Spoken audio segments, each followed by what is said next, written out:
Estratificación del riesgo. La estratificación del riesgo se aplica a cualquier tipo de intervención y es necesaria para sostener los riesgos de una intervención frente a la historia natural esperada y como base para decidir el tipo de intervención. La mayoría de la experiencia acumulada se refiere a cirugía y TAVI. Escalas de riesgo.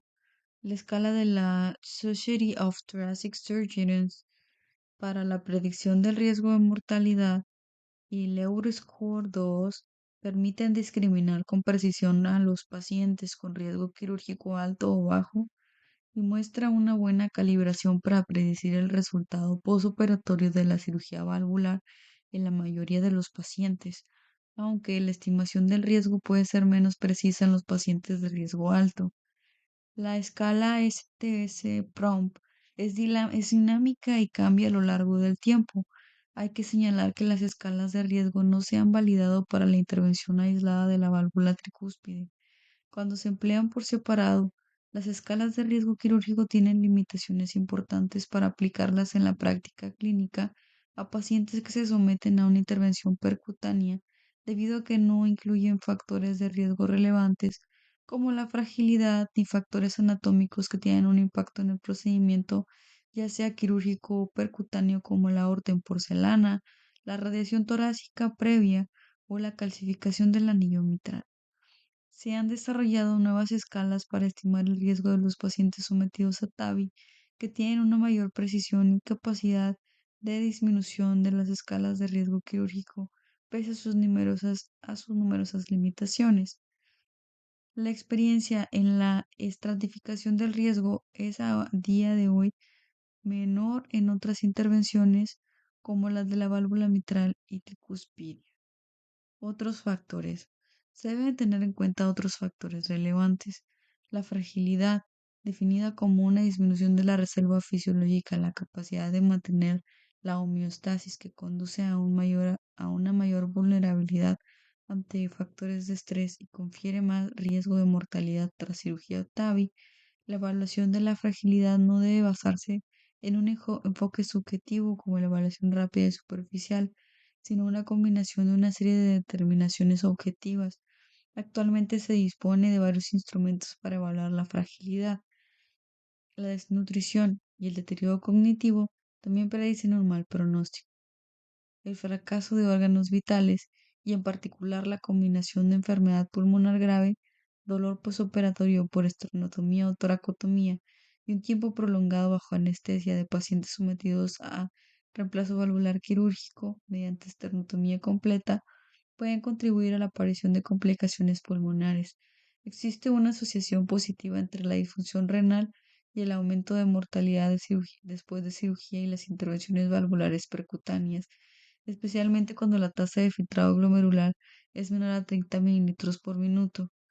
La enfermedad hepática es también un factor pronóstico importante. Aspectos anatómicos. Los aspectos anatómicos relacionados con el procedimiento, como la aorta en porcelana o la calcificación grave del anillo mitral,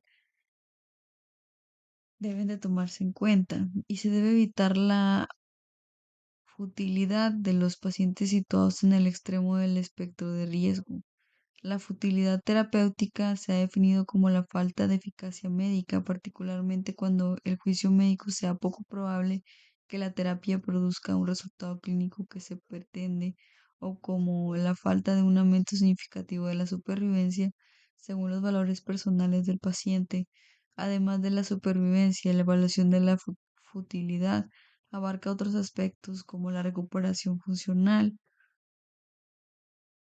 Debe considerarse la futilidad de las intervenciones, particularmente en el caso de las intervenciones percutáneas.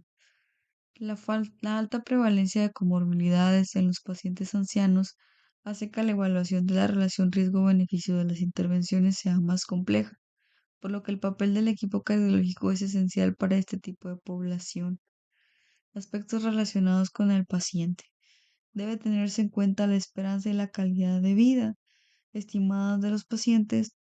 El paciente y su familia deben de ser debidamente informados y asesorados para tomar la decisión sobre la mejor opción de tratamiento. Un enfoque centrado en el paciente debe integrar la medición de los resultados y la experiencia referidos por los pacientes y debe incluir estos parámetros en la información ofrecida a los pacientes. Cuando el beneficio relacionado con el alivio de los síntomas está en constancia o en consonancia con los objetivos del paciente, el tratamiento no se considera fútil. Sin embargo, cuando no se espera la prolongación, cuando no se espera la prolongación de la vida o el alivio de los síntomas, el tratamiento se considera innecesario. Recursos locales. Aun cuando es deseable que los centros de valvulopatías tengan la capacidad para llevar a cabo un amplio espectro de procedimientos, ya sean quirúrgicos o intervencionistas, la especialización y por lo tanto la experiencia en campos específicos varía y hay que tenerlo en cuenta a la hora de tomar decisiones y orientar a los pacientes, sobre todo en los casos específicos como la reparación quirúrgica compleja a las intervenciones percutáneas. Además, la disponibilidad de las intervenciones percutáneas es heterogénea y depende en gran medida de desigualdades socioeconómicas en distintas partes del mundo. La correcta administración de los recursos económicos es una responsabilidad fundamental del equipo cardiológico.